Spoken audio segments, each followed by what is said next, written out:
My earliest childhood memories are of Ethiopia, Africa. I have a few little memories before I went to Ethiopia. I remember when my parents were building their home, and I remember a glass jar breaking and getting hurt with the glass jar. But just those were really sketchy memories. But my childhood really started, as far as remembering it, in Ethiopia, Africa. My dad was a professor at BYU in education, and he and some colleagues from BYU, Idaho, and from Utah State put in for a USAID grant. And when they received the grant, then they had the funding to be able to move to Ethiopia and set up a teacher training college there to try to improve the quality of education. So they were there doing that, but I was there just growing up, and I started school there. I didn't start in kindergarten because they didn't have one. So when I should have gone to kindergarten, I went to first grade. I remember going to second grade there, and I just have great memories of growing up with my brothers and my parents. We met in a branch that was of all expats. And I remember my mom and dad wishing that they could share the gospel with some of the people that they were interacting with at the university and some of the people that they were helping. A doctor who was there trying to help unwed mothers, and a man that was there who had an orphanage, and he would, and a little school. And he would literally feed the children with the scraps from the garbage of the embassies. And our little branch would take on these projects as a, for fast offerings. We would unite our fast offerings and try to help some of these people. So those are vivid memories for me. I remember meeting in people's homes. We would have a little primary class or a little Sunday school class in someone's bedroom, and then we would have a sacrament meeting in someone's living room, and it kind of shifted from home to home. But those are my earliest memories of church. We were under what was called the International Mission at the time, so I guess we got our sacrament cups and whatever supplies were needed through the International Mission, which I believe was in Switzerland.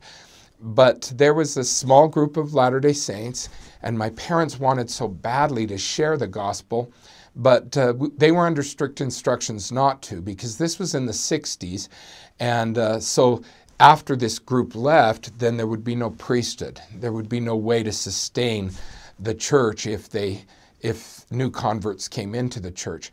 And so later, when the church actually did enter Ethiopia, and the mission, they sent missionaries in, and they actually started branches in Ethiopia. I remember my mom following that in the church news and just being so excited that that day had finally come. I remember when she read an article about the first Ethiopians who were able to go over to Ghana to the temple and receive their endowments.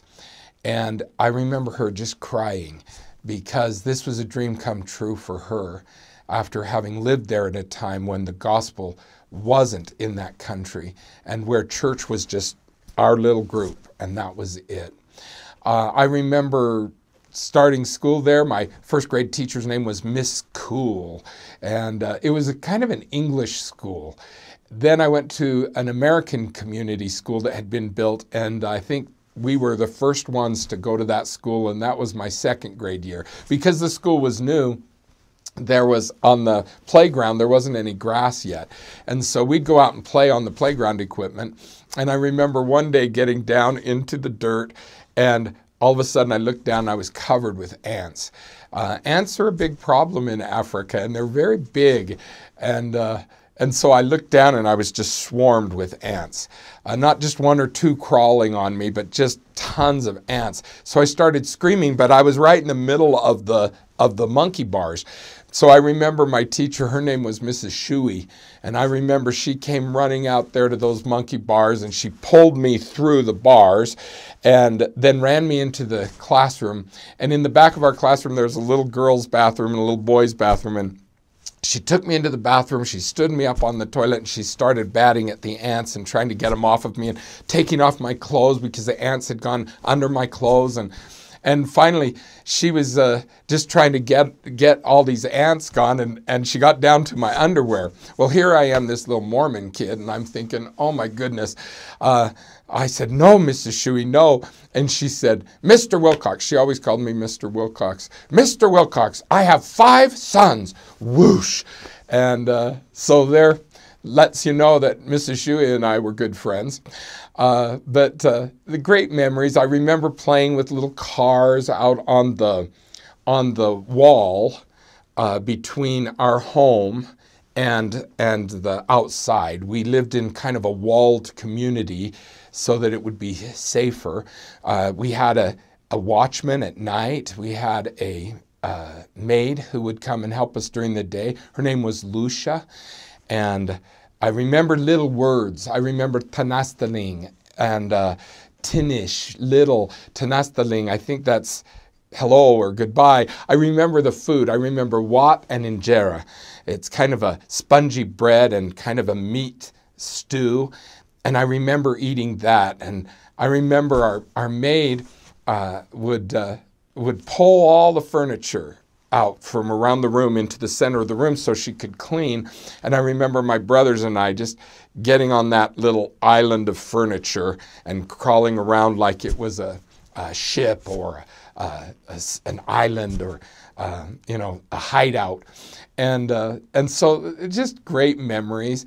I remember the good times with my brother. I remember the good times at school. I remember sneaking in. My little brother and I would sneak into my older brother's room, and he would buy bubble gum. And he wouldn't just buy 1 or 2, he'd buy like a whole box of bubble gum. And so we'd go in and we'd sneak some, and then we'd go in and sneak some more, and pretty soon we'd emptied the whole box and somehow didn't think that he'd ever figure out it was us. But good memories. But I also have very vivid memories that I think have impacted my life. I remember the shoeshine boys. Everywhere you went, all the boys from the country would come into the city, and they would to earn money, and there was nothing for them to do. And so they would shine shoes. And so I remember everywhere we would go, there would be shoeshine boys coming up and asking us to give them a few coins. I remember the beggars that would be there, and that anywhere we'd go, they'd surround our car asking for little coins from my dad. I remember seeing kids who didn't have enough to eat, and I remember that, that bothered me. I saw firsthand the effects of illiteracy. I saw a country where education was impossible. And so these children, these young people simply had no futures. And so when I got back to the United States, I think those memories affected me very deeply and actually shaped the direction I would go in my life, because I did decide to become a teacher, and I felt very strongly that by dedicating my life to education, I was going to be able to help people avoid some of the bleakness that I saw in Africa. I remember going to school lunch and seeing kids throw away whole trays full of food, and that so they could run out and play. And I just remember feeling so shocked by that here these kids in America had food to throw away, and I had seen and been with children in Africa who were eating out of garbage cans. And I remember how hard it was for me to see children who didn't have what they needed. And And I think that's how come it's hard for me to see Americans treat their pets and pamper their pets. And it just bothers me to see dogs who are getting taken care of better than the children that I saw in Africa. And so I think some of those things have definitely shaped who I am today. So Africa is full of good memories for me, going to the swimming pool, and they had a little swimming pool called Soda Ray. And I remember going there and the monkeys that were in the trees and how the monkeys would come down out of the trees, and my brothers and I would hold food out for them so that they would come and take it out of our hands. But I also remember very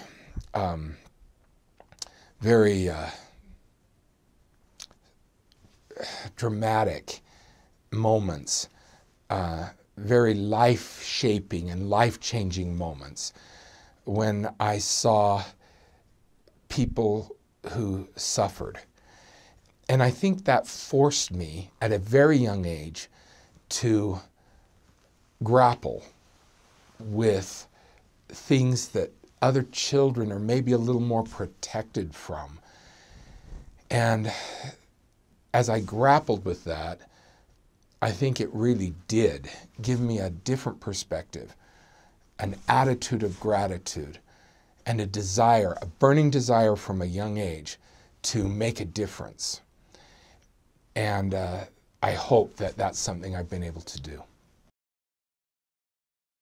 When I got back from Africa, I was in 3rd grade. I probably should have been in 2nd grade, but I ended up in 3rd grade. And I went to a school that was near our home called Grandview School. And I have great memories of being there, but memories that are a little different than I think the memories of most kids in elementary school.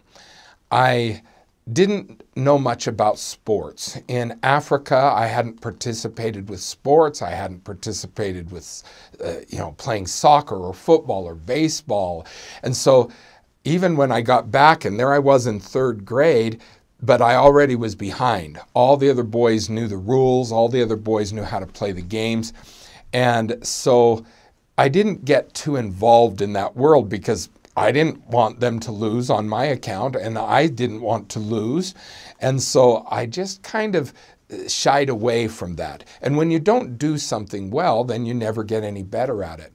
But I found other things that started to perk my interest and started to give me a circle of friends.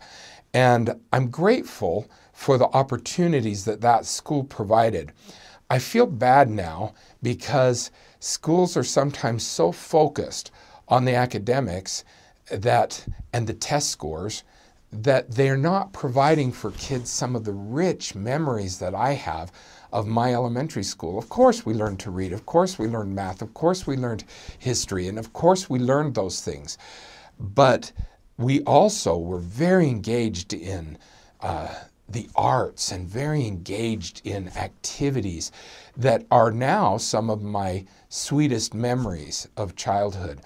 I remember being a part of a little singing group that they started at the school called Grandview Freedom Singers, and we would learn patriotic songs and dress up in little red, white, and blue uniforms, and we'd perform at the school, and then we'd perform for the parents, and then we'd go to other schools and perform. And I found myself feeling more comfortable performing in front of other people than I ever felt in the gym with a basketball or outside with a baseball. I remember being involved in a little school play, and how exciting it was when we finally performed and I got to miss class so that I could be in this little play. And I remember an arts and crafts class and an arts and crafts room where we would do ceramics and paint ceramics and work with clay. And I think, gosh, I don't know if kids today are getting those same rich, creative opportunities. I remember dance festivals and going and dancing with my class and dancing with another class because they needed more boys. They didn't have enough boys. And I just remember getting very involved with that. I remember that my mom taught second grade when we came back to Utah, and I'd go down and help her in her classroom. I'd set up the bulletin boards, and I'd help get the room arranged, and I'd go down and tutor children and give presentations in her classroom about what I was learning or studying. And I think it was in those moments that I began to feel a deep desire to be a teacher. In fact, I was the only fourth grader in the history of the world who had a bulletin board file. I literally had a file of bulletin board ideas. When my teachers at my school found out that I'd go down and do bulletin boards for my mom, and I liked the artistic creativity and coming up with borders, and when they found out that I liked to do that, oh my goodness, they put me to work. And so I'd spend my recesses in the classrooms putting up bulletin boards, and in the library putting up bulletin boards, and going in and putting pictures on a big overhead projector and then tracing out the pictures and coloring them with chalk. And I guess I just felt a sense of audience. I felt it in the singing, I felt it in the play, I felt it in presenting for the bulletin boards and my art. And I guess that's what influenced me as I got older, because I always felt like what I was doing was for a real audience. It was for real people. And so I never felt like I was jumping hoops in school. I never felt like I was just saying, okay, well, I have to do this. Why? For school. There was always a bigger why for me. And I think that influenced me later in my life, because I got a voice early on. I felt like what I had to say, what I had to do, what I created was something that people really used. It was on a real bulletin board. It was a real performance. And that made a difference. And all of that kind of laid the groundwork for my love of writing. I remember they had a little class of creative writing. And I found out later that the principal had arranged the class just for me, because he could see that I had a talent for this, that I liked it, and he wanted me to have a place where I could succeed. Vermont Harward was his name, and his daughter ended up marrying my brother. But Vermont noticed in me something that he could foster and nurture. And he probably also noticed that I wasn't doing too well when it came to the sports and the circle of friends that most kids had. And so he gave me this opportunity to kind of be in a little creative writing class. And that started me in a lifelong love of writing and publishing. My fifth grade teacher came into the classroom one day and said, "We're going to write a book."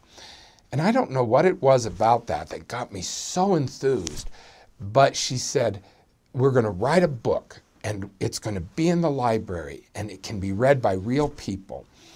And that just made me feel so motivated. And my friend and I wrote a little book, and she sent it down to the high school, and the typing class typed it up as one of their assignments, and we got to illustrate it, and then it got a real hard cover with a little cardboard cover, and it was put in the library. And I don't know if anybody even saw that book.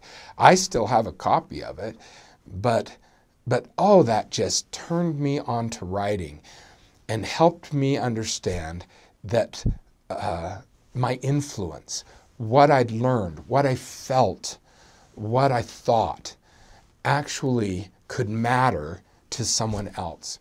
So it was there in elementary school that I discovered the joy of finding out what was inside of me and bringing it out.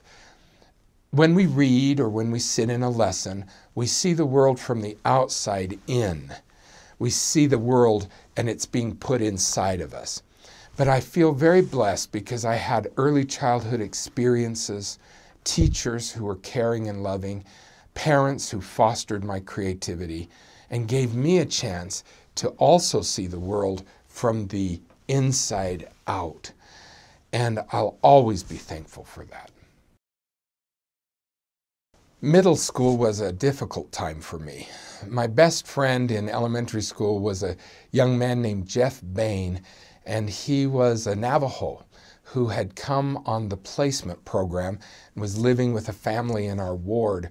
And he and I became great friends. We were taking piano lessons at the same time, and we loved playing our little piano pieces for each other, and we were involved with scouts together, and he had a great sense of humor, and so he'd make me laugh, and we even became blood brothers. We cut our fingers and we touched our fingers together so that we could be blood brothers. And he was kind of my security in the school and church setting. And then he didn't come back. So as I left elementary school and started middle school, my best friend was gone, and I didn't have a lot of other friends. And so I started middle school at a real disadvantage.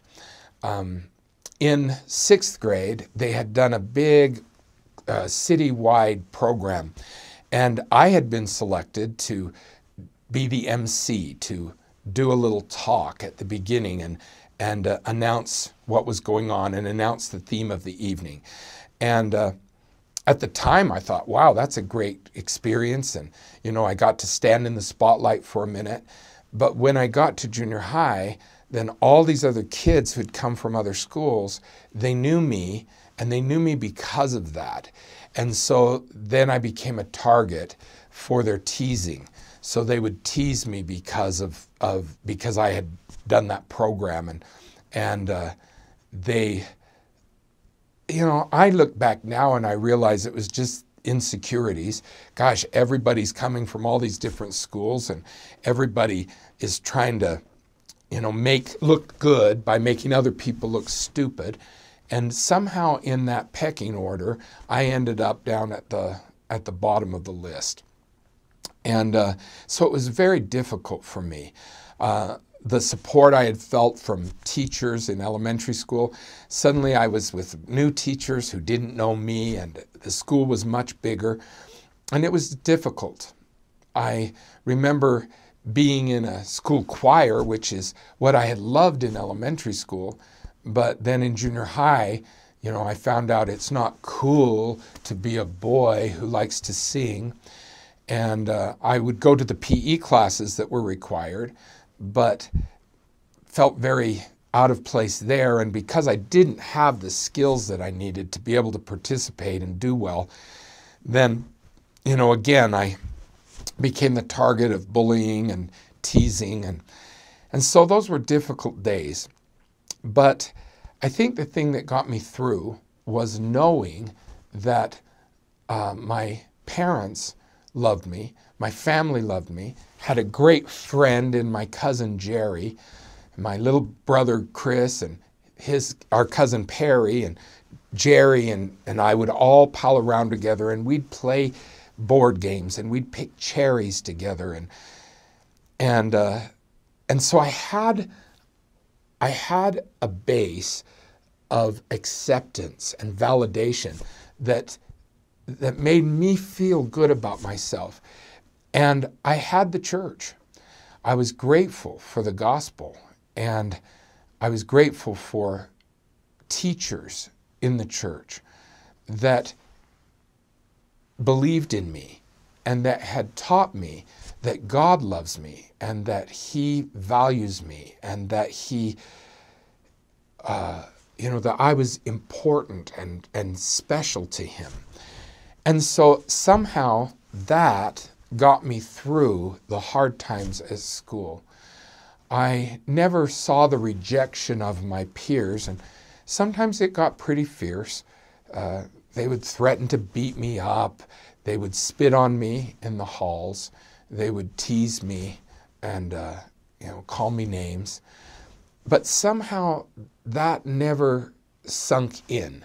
I didn't see their rejection as evidence that I wasn't good or that I wasn't valuable or that I didn't matter. Instead, I saw it as evidence that they didn't know me. I thought, gosh, if they knew me the way Jerry knows me, then they'd like me. If they knew me the way my parents and brothers know me, then they'd like me. If they knew me the way my grandma Kamenish knows me, then they would like me. Gosh, if they knew me the way the people at church know me, then they would like me.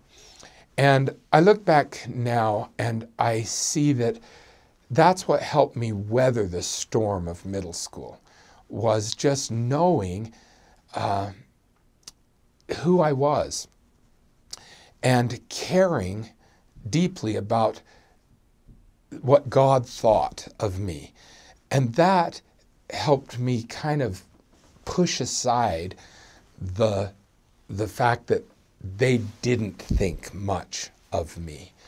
So yeah, junior high was kind of a dark time, but things started to look up when a young man moved in named Steve Perry, and he had moved from Logan. And we ended up meeting, and I believe it was it might have been in seminary during 9th grade. I remember we were a district in our seminary class, and he was the district leader, so we became Stevie's Wonders. That was the name we chose for ourselves. And I think that we also met up in a PE class because he didn't like sports either. And so that friendship really started to change my life. And I'll be forever grateful for the influence of Steve as we went through high school together and as we got involved with a little play when I was in 9th grade that was called Saturday's Warrior. When I was in 9th grade, my mom brought home a little piece of paper saying they were having auditions for a musical. And at that point, I felt like, gosh, I don't know whether I would have had the courage to do that if it were a school thing. But because it was outside of the school, then I thought, hey, none of the kids at school will be there. They won't see me singing. They won't see me performing, and they won't make fun of me. Well, I went to the audition, and nobody had really heard of this play, but it turned out to be quite a big deal and a turning point in the church as far as Doug Stewart and Lex Diazevedo creating kind of the first Mormon musical and showing that we could have a message that was based in church culture, and we could have music that was as great as anything that was being performed in the world, and that it could that we could create our own art. And so I got to be a part of that. Now, at this point, people look back and they say, oh, the play was a little corny, or it was a little silly. But in its day, it was quite a turning point, and everyone was very excited about it. Well, I got in this play, and I didn't tell anybody at school about it, but as I would perform in the play, then I was performing with a lot of college students. And that really built my self-esteem because the college students accepted me. They thought I was talented. They thought I was funny. I remember one of the students would come and pick me up and take me to rehearsals. And we'd get a little group together and do a carpool down to where the play was being performed.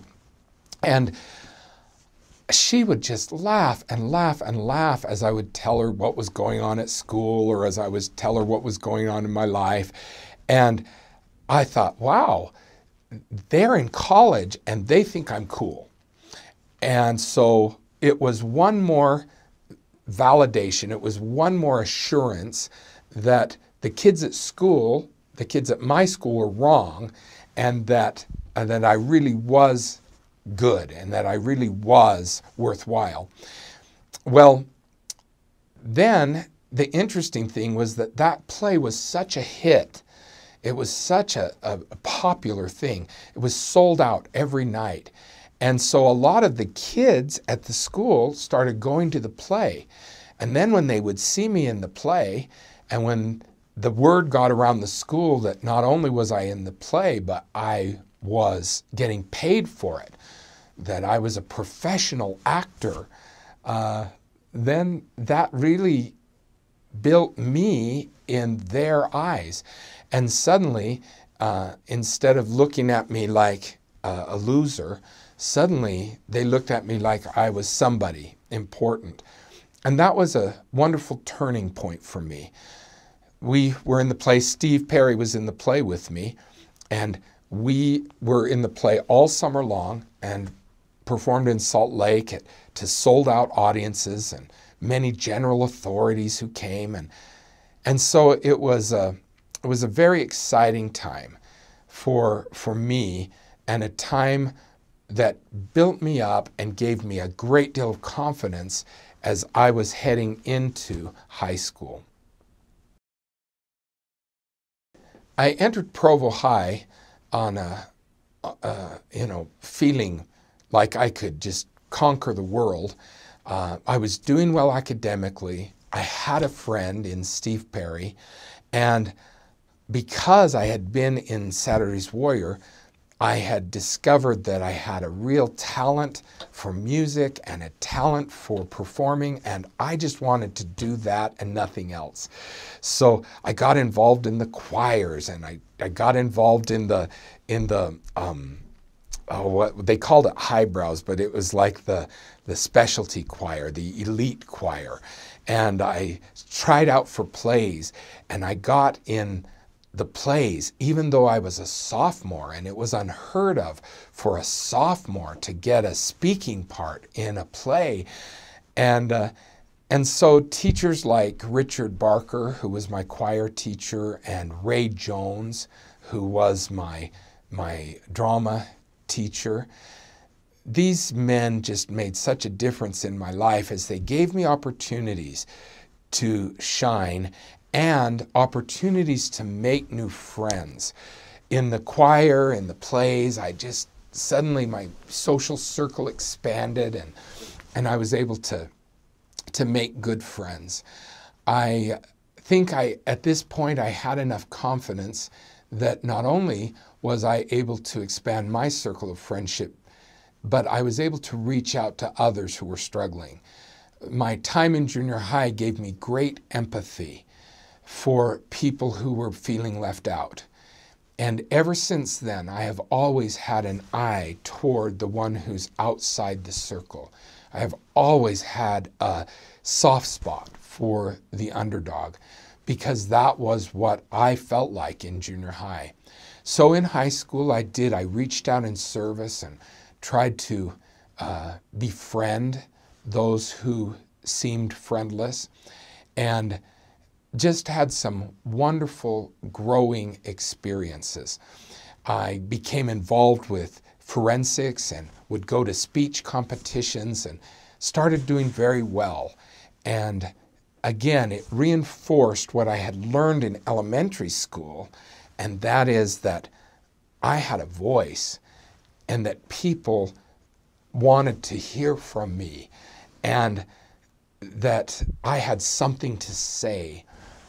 I remember going to the national competition in oratory and placing in the nationals. And it just solidified for me this feeling that not only did I have a lot to learn, but I had a lot to teach others. As my confidence grew, I was willing to try to get involved in the school. I would get involved with decorating for the dances, and I would get involved with the pep assemblies. And finally, as a senior, I remember being the mascot for the school and dressing up in a bulldog costume and going out and cheering at the games. I couldn't even see what was going on. And remember, I wasn't that good at sports, so I didn't even know what was going on. But when the cheerleaders would cheer, I would cheer. And I remember getting involved with student government and being the student body vice president. And just being able to reach out to others and try to say hi to people and befriend everyone. I think my circle of friends in high school went far beyond those that I associated with in student government or in plays or in choir or in forensics. My circle started to include everyone, even athletes and even people who had gone astray from the church. I think they all found a friend in me because I was willing to care about them. And so when at my senior dinner dance, they were passing out awards like, most, best looking senior or most likely to succeed or the funniest senior or, the most preferred. I didn't win any of those awards, but I won an award that meant more to me than my schoolmates would ever know. And I was named Most Loved Senior. I still have the little green heart, a little green heart box thing that they gave me in front of the senior class.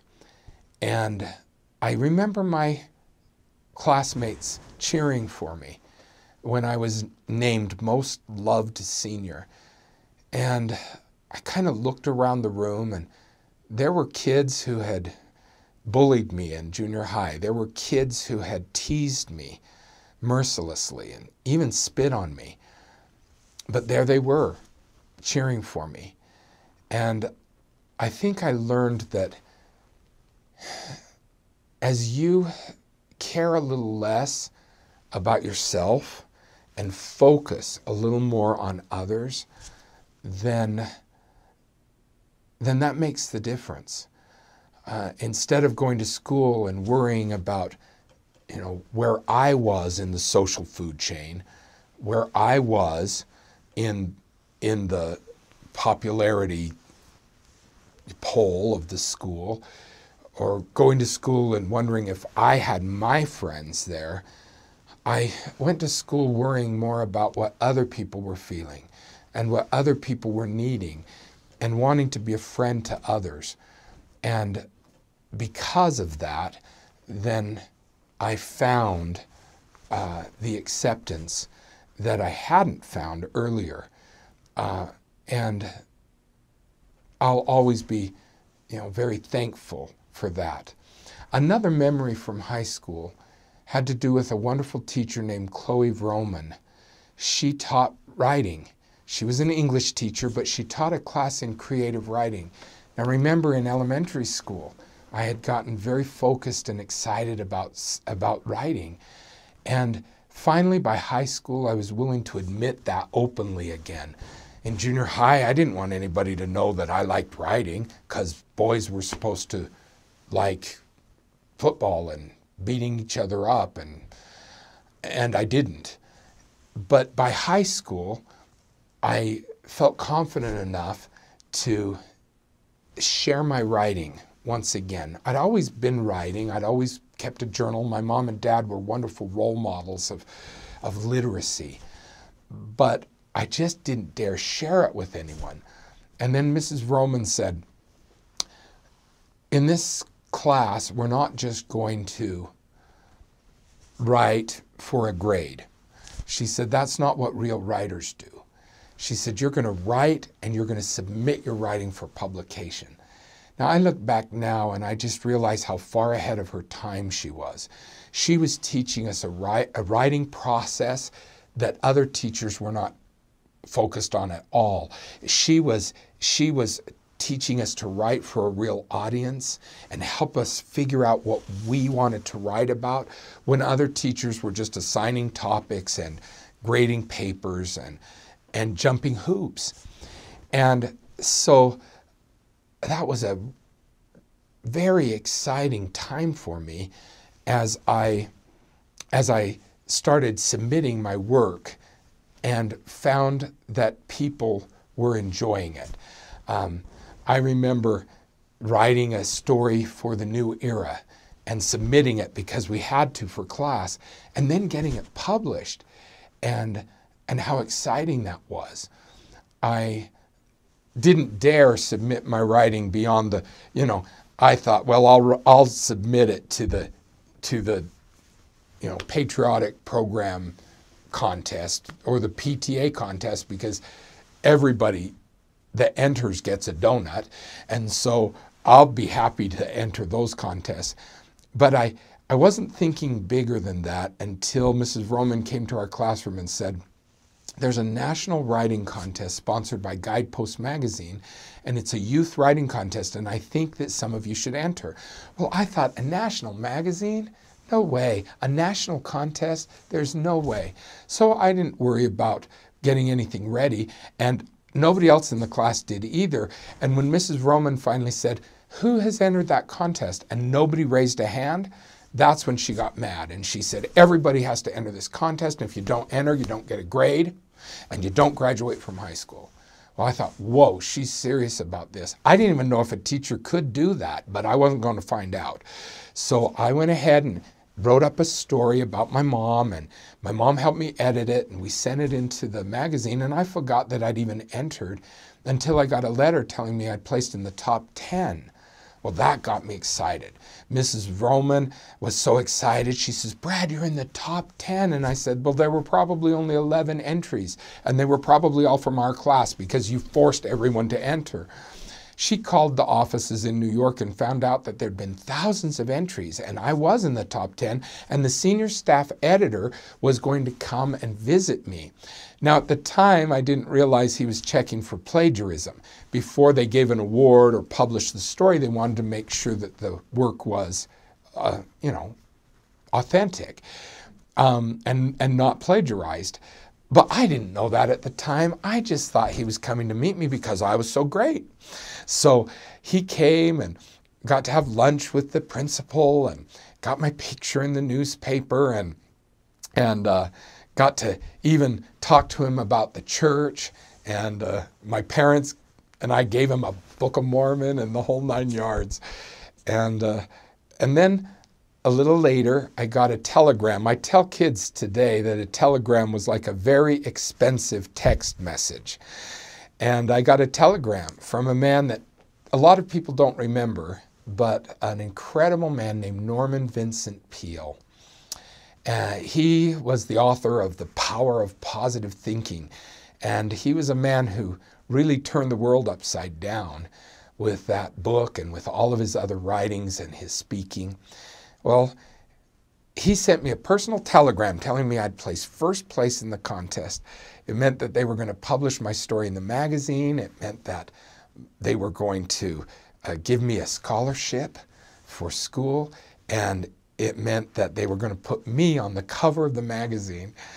And so that was a turning point for me, to have that little story come out my senior year and to get a scholarship that would allow me to go to school, which was never a question, but it just gave me the encouragement that not only could I go to college, but that I could succeed at college. And the story was read by a man named George Bickerstaff, who was an editor at Bookcraft Publishing in Salt Lake City. And he sent me a letter and said he wanted to meet me. And meeting George Bickerstaff led to the opportunity to write a book. And I did. That's a story for another day. But I wrote the Super Baruba Success Book for underachievers, overexpectors, and other ordinary people. The title was longer than the book. And I had that incredible opportunity to publish that book to write it when I was 18 and have it published when I turned 19 and was just ready to go out on my mission. And that started a whole lifelong love of writing and publishing, and I've since had the chance to publish many, many books. But it all started with that one, and it all started with a man who said, Brad, I believe in young people, and I believe in you, and you can do this. You've learned some things that you can share, and I'm going to give you the very rare opportunity to share that at a young age. And so those are wonderful memories from high school. I'll always be grateful for the influence of teachers and good examples in my peers, and always be grateful for the chance to share what was inside of me and write about my life and about the things I feel passionate about, which definitely includes the gospel of Jesus Christ. Another wonderful memory of growing up had to do with singing the songs written by Janice Cap Perry. My friend Steve Perry was a lifesaver for me in high school, and we loved to sing together. We would always do duets. We would get with some girls and do quartets. We tried out for an all-American choir in the year 1976, the bicentennial, and we got to go and perform at Independence Hall. We got to perform at Carnegie Hall. We toured all over Europe. And so we had some great times together. And I look back and just feel like my life was so enriched by my friendship with him and our love of music. We were taking voice lessons together from the same teacher and just enjoying developing our talents. Well, about the same time, his mom started developing her talents. She was very into sports and loved sports, and all of her callings in church had to do with being the athletic director or the coach. And then she broke her ankle or her leg or something when she was playing basketball with her nephew. And her husband said, Janny, maybe you better try developing another talent. She says, I don't have any other talents. And he said, well, in college you were involved with music, so why don't you do something with your music? Well, about that time, they were doing a road show in our state. And they announced that if there was original music, then the ward would get extra points. So she wrote some original songs for the road show, and that kind of was how she started writing her music. I remember her playing I'll Follow Jesus and Where is Heaven and some of her very first songs that she wrote, and teaching them to Steve and me, and we would figure out a little harmony, and then we would sing wherever she was speaking. So she would go to a Relief Society and speak, and we would sing her songs. Every time she'd do a lesson, she'd write a song for the lesson, and we'd sing. She was asked to write a little program about family history, and so we would perform the program. And it was a great opportunity to perform and sing and to be with my friend. But it was also a chance for my testimony to grow, because her songs were all very focused on the gospel. And so as she would write songs like A Young Boy Prayed, and I would sing the song, then I internalized those lyrics and I internalized that message. And I remember singing at Education Week right before I left on my mission. In fact, we got the opportunity to get out of the MTC to sing when she was presenting at Education Week.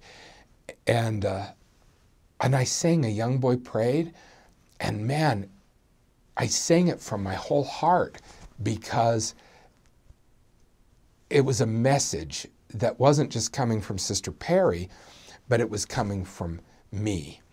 And I loved that. I loved being able to sing with Steve, and I loved being a part of watching Sister Perry's music spread throughout the whole church, and feeling like in some small way I had my hand in the influence that she was having and the good that she was doing. Right after high school, I went to Idaho State University for a summer to participate in the summer theater program that was there. It was kind of my first time away from home and living in the dorms, and there were a lot of life lessons that were learned. I remember being there when the announcement was made that President Spencer W. Kimball had received a revelation extending the blessings of the priesthood to all worthy males, regardless of race. I remember how exciting that was to know that my friend, Mary Sturlockson, who later became Mary Sturlockson Iyer, she had lived with the Ellis family in my ward, and so I had become good friends with her. She was a black student who had come to BYU, and I remember feeling the thrill of that revelation at even a deeper level, because I knew what this meant for my friend Mary.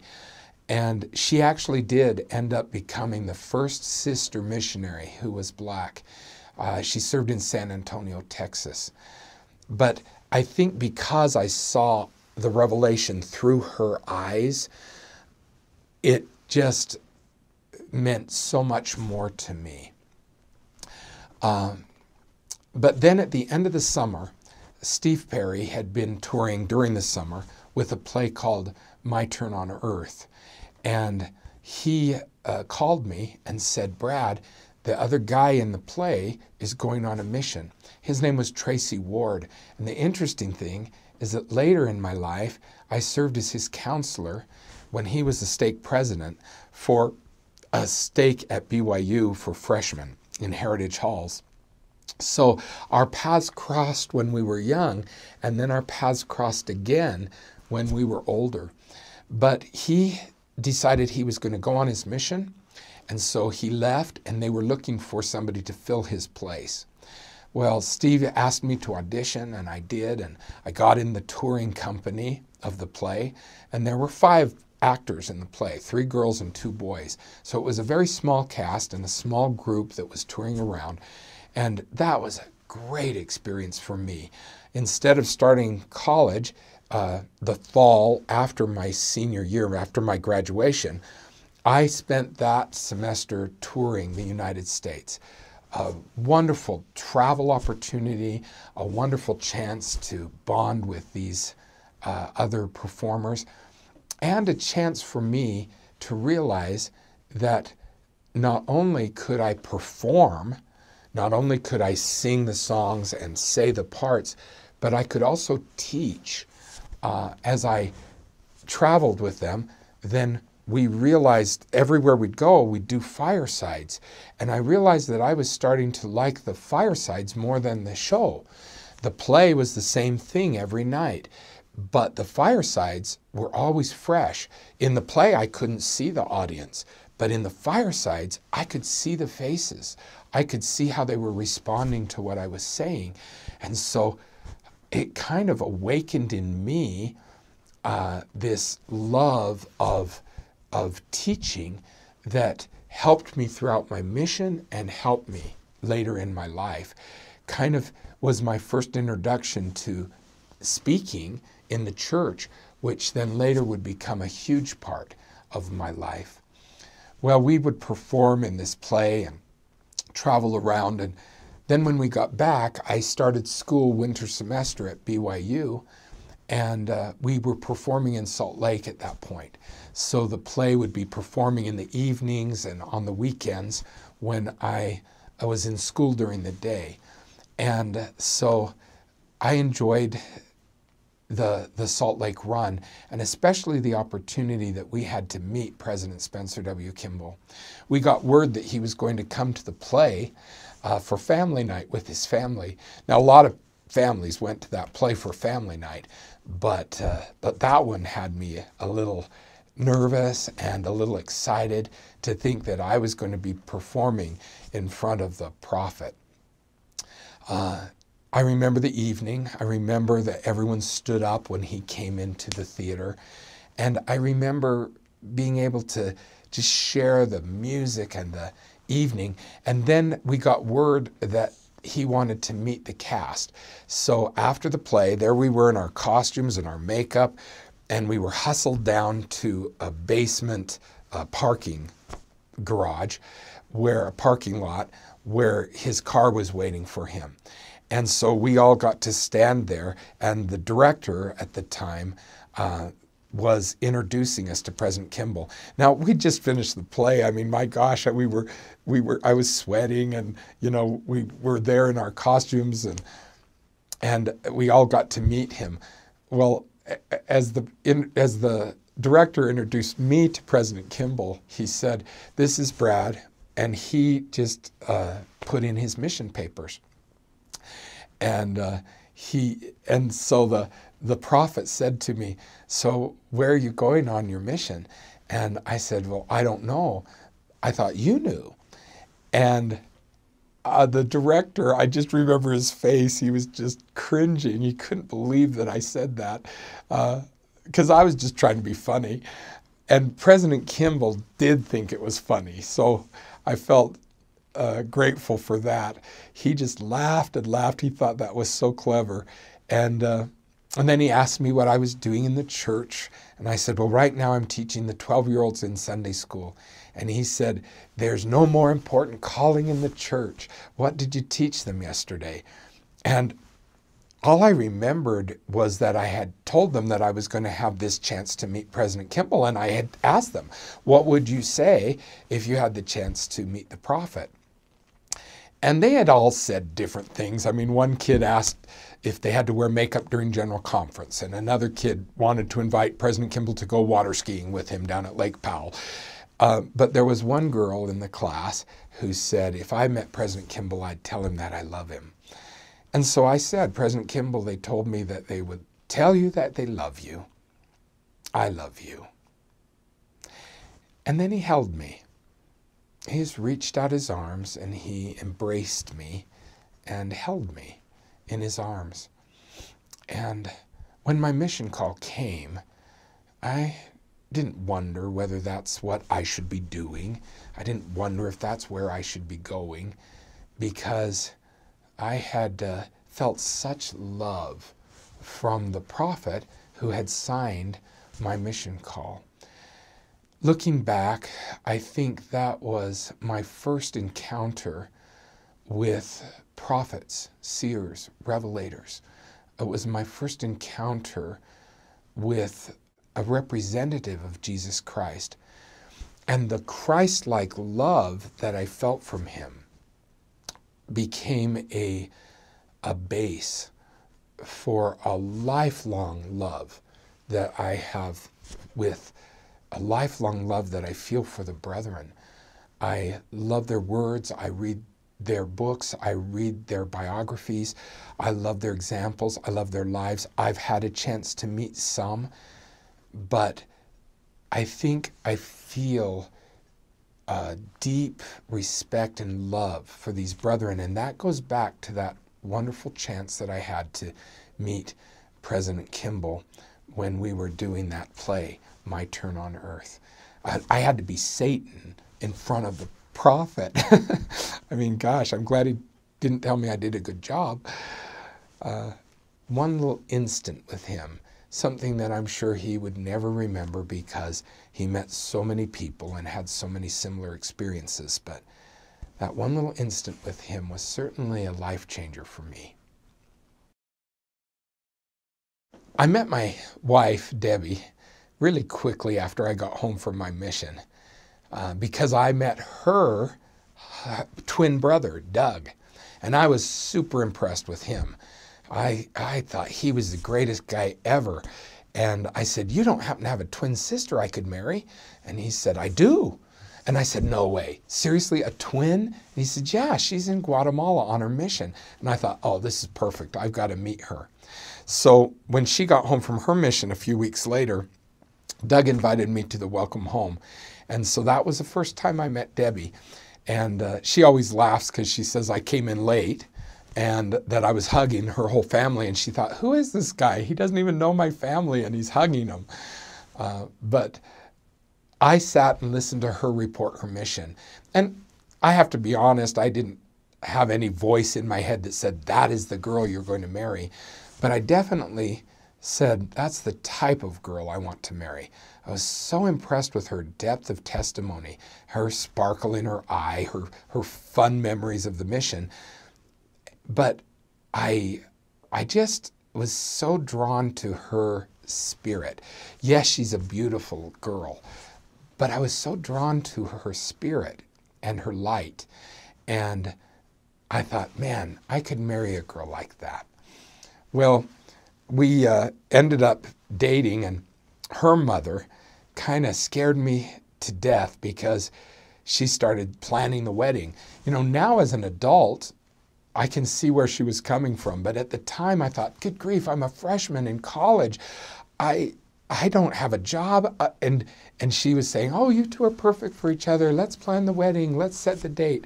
And I know she was just kind of kidding, but it was a serious kidding, and it scared me. I look back now and I laugh at our first dates because my first date was inviting her to go water skiing. And now that I know her so well, I realize that getting in a swimsuit and getting in the water, especially at the time when she was wearing contacts, that was not her idea of fun, but she was willing to do it and be a good sport. Her first invitation for me was to come to a family reunion and play softball. Well, now she knows that my background, and she knows that I am just not an athlete at all. And there I was praying that that ball would not come my direction. I would just get out in that outfield and just pray that nobody would hit the ball toward me. So yeah, I look back at our first dates and have to just smile because we just had a lot to learn about each other. But one of our first dates was also to the temple.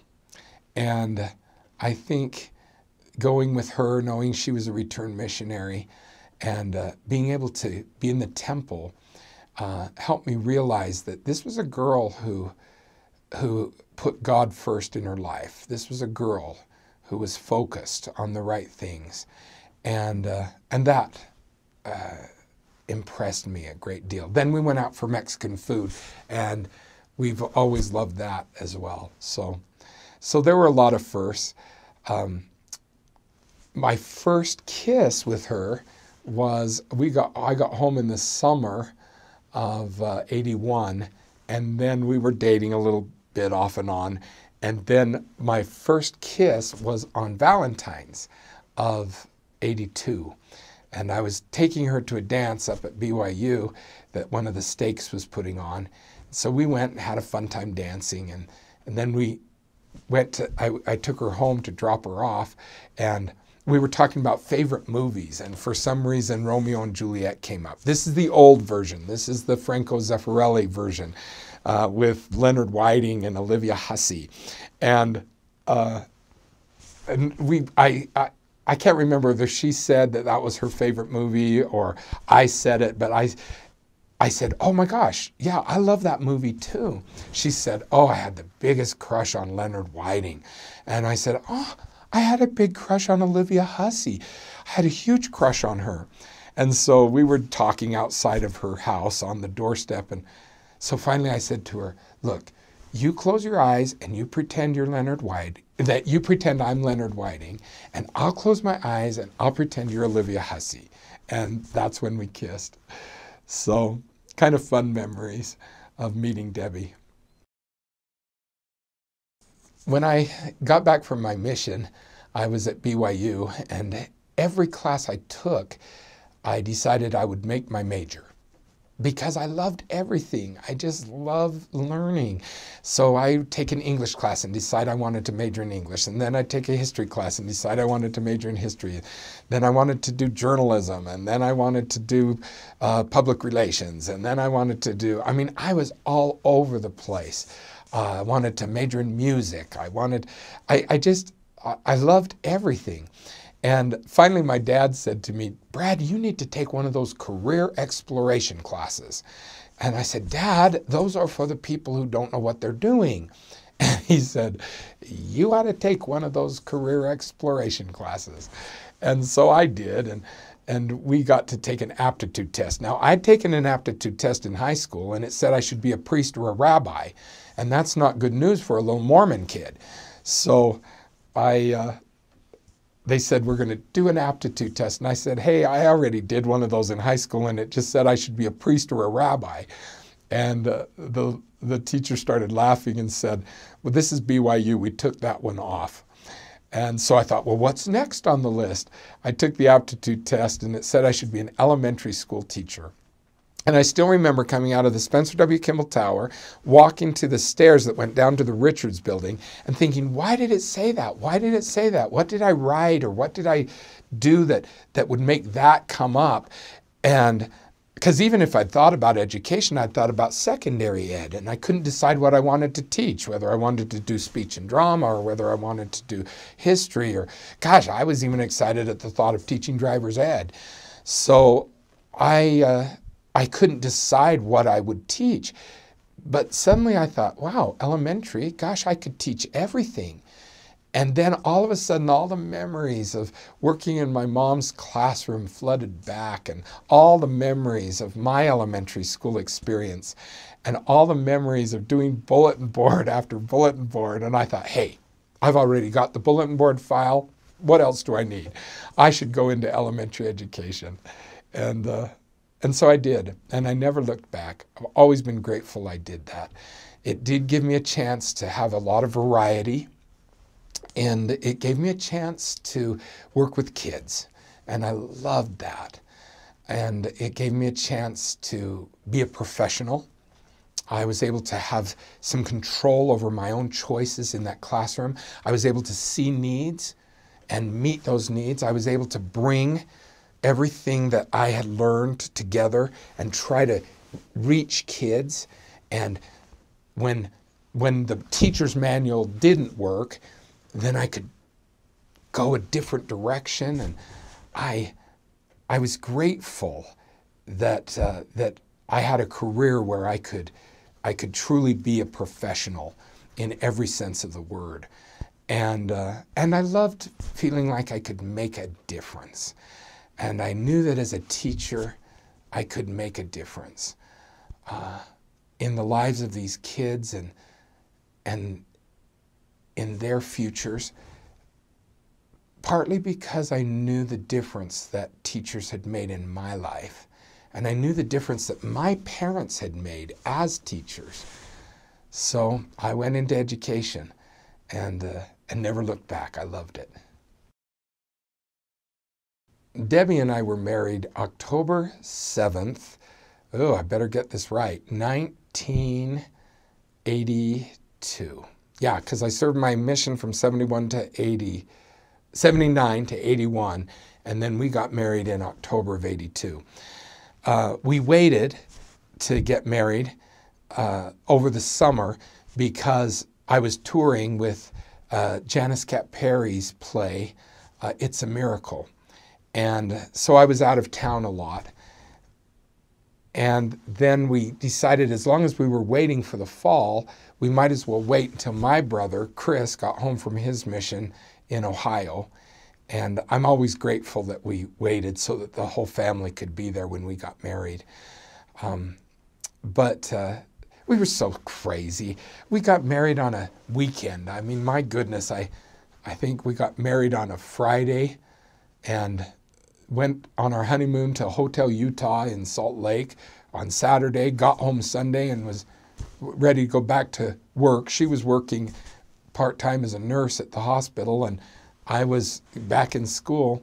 And we were back at it on Monday. So, I mean, now I look back and I think, oh, we were so dumb. Why didn't we take a little more time for honeymoon and a little more time to make that adjustment? But you know, we didn't. We just fit it in, and I remember being so nervous on the day of my marriage. I mean, I would perform in front of hundreds and thousands of people. I would speak in front of groups. I would teach without ever getting nervous. And yet, oh, when I went into that sealing room, I was just so nervous. And it wasn't that I wondered if Debbie was like not the one. My nervousness wasn't about that, and my love for her was real. I just was so scared about being able to provide, which is funny because actually Debbie was the provider as she helped me get through school working as a nurse. My parents were the providers as they let us live in the little remodeled chicken coop that was a rental. I mean, I look back now and I think, what was I nervous about? But I think I just felt the responsibility of being the husband and being the provider.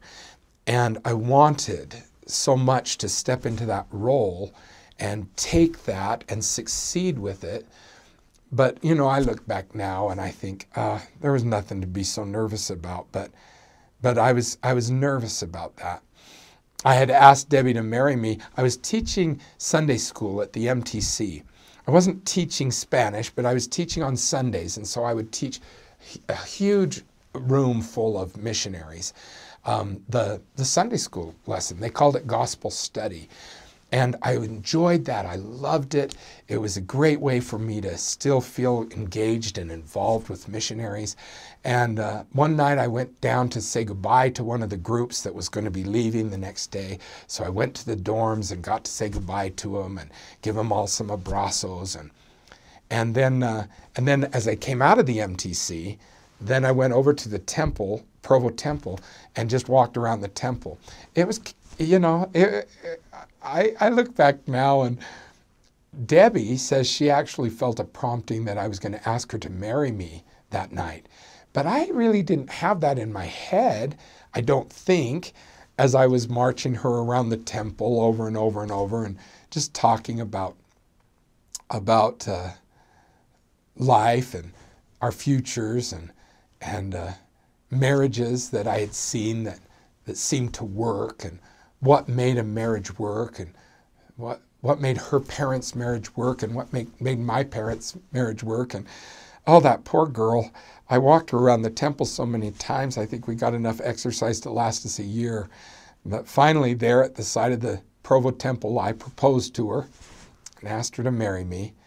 And we went and told her parents, and they were so, well, her mom was so excited. Her dad was just kind of like, oh, that's nice.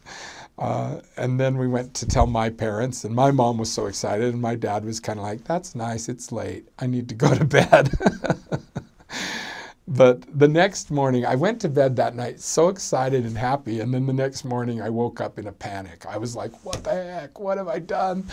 And I went upstairs and I said, Mom, did what I think happened last night really happen? And she said, yes. And she said, you go get some flowers right now and you take them out there and you tell her that she has made you the happiest man in the world.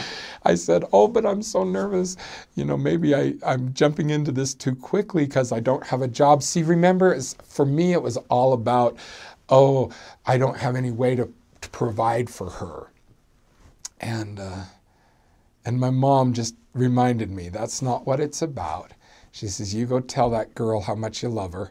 So I did. I bought some flowers and I took them out to her and told her how happy I was. And then that calmed me down, and I just felt very grateful that Debbie was willing to marry me. Oh gosh, I look back now and I think I was so young. She was a little older than I was, and she was willing to marry me when I was a freshman at BYU. Crazy. We got married and lived in the chicken coop. When my parents first got married, they asked my mom's father and mother if they could live in the chicken coop. Well, they thought it was so funny. They said, sure, you can live there. And so my mom and dad cleaned it out, literally cleaned out the chicken coop, kind of remodeled it into a home, and lived there when they were first married. And then they used it as a rental. I would always go over there and babysit for whatever couple was renting at the time when I was growing up. And so when my brother Roger got married to Moana, they lived there in the chicken coop, and then they had moved out. And so I thought, well, gosh, maybe Mom and Dad would let us live in the chicken coop to get started. Good grief. I moved in there and never left, because we ended up living there while I was in school, and then living there while I was teaching school, and then even when I went back to get my master's. So we lived in that little chicken coop for quite a while, but it had a slanted roof and all the windows on the south side where the sun could get in, and it literally was an old remodeled chicken coop. But oh, we have some wonderful memories there.